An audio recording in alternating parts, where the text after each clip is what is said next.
After fully completing Die of Death, I decided to hop back to Forsaken after months to see if they have done better. But this action has actually sparked an idea. I wanted to compare both games to see which is better. And judging by the title of this video, you can tell that I already made a conclusion. So let's jump right in. Oh wait, before I talk about the games, I want to make it clear that I am just criticizing these games and not trying to hate on them. This video is meant for feedback and maybe a bit of advice. Okay, we can start now. I think one of the most important elements to get people playing your game is how well you can introduce the gameplay mechanics and controls to the players. This applies to every game out there, including these two. Both games listed uses an asymmetrical gameplay, being a one against all. A person, being a killer, has to kill the others in time while the others survive for long enough. This would be the end unless the players had abilities to their disposal.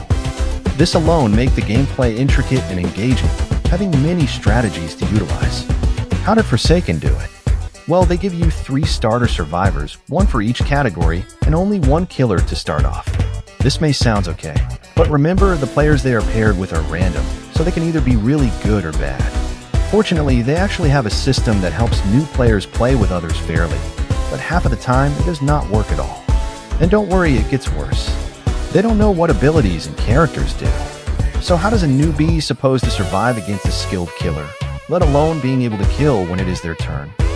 Die of Death takes this approach in a more interesting way. It uses a randomized ability system for the civilians, so they do not have to go through the trouble of picking abilities beforehand. And not only that, it also gives you a very simplified explanation of how it works. Now, killers here have low complexity, so it only takes a few look of their abilities and they will know what to do in the next encounter. That's all for this section, on to the next. Moving on to the survivor gameplay. The main objective as a survivor is to, well, survive. Don't worry, you have abilities at your disposal to fight against the killer, but that also means they also have them too.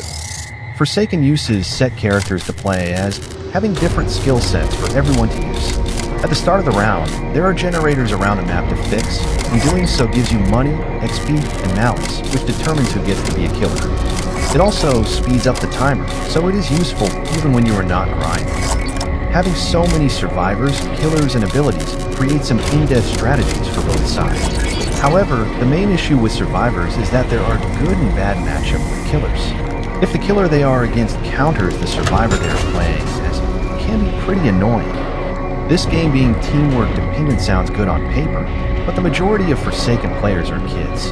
And the recent chat restrictions limiting communication hurts the game a lot. Die of Death, as mentioned before, uses a random ability system, giving 3 pairs of 2 unique abilities to choose from. This makes the civilian team more diverse, as each player may serve a different purpose in different ways. This system also makes every round different from each other, as players are basically changing perspectives left and right.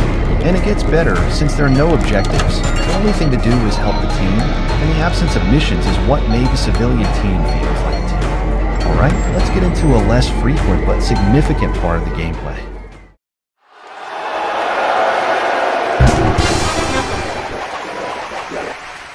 After many rounds of risk dying of death, now we can turn back the favor and start killing them.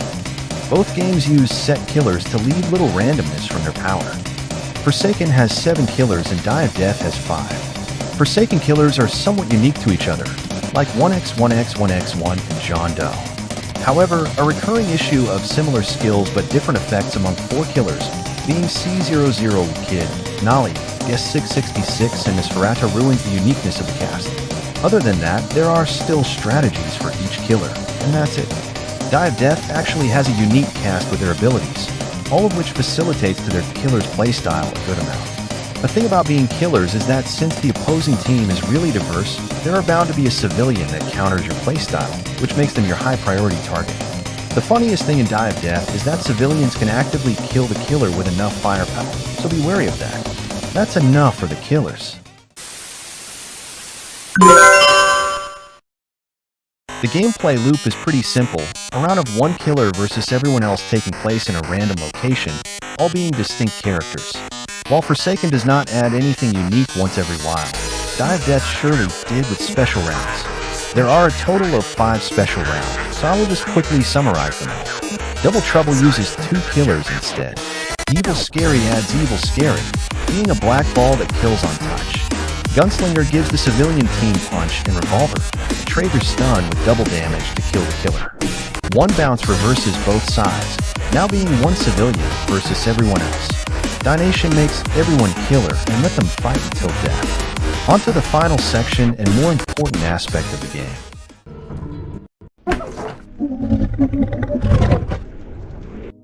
A lot of game reviewers seem to brush off the community as a rating aspect, but the community plays the game too, duh.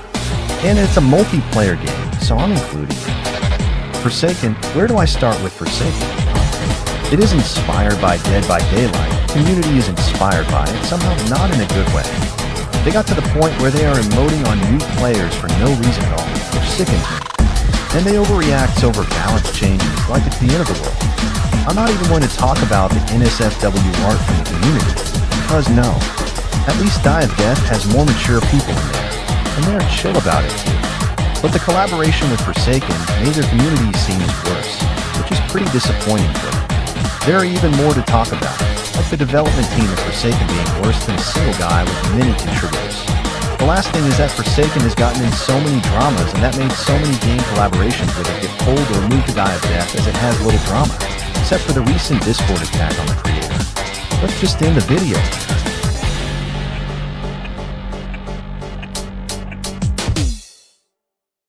Thanks for watching until the end. Next video, I wanted to play a game outside of Roblox, so stay tuned. Alright, goodbye.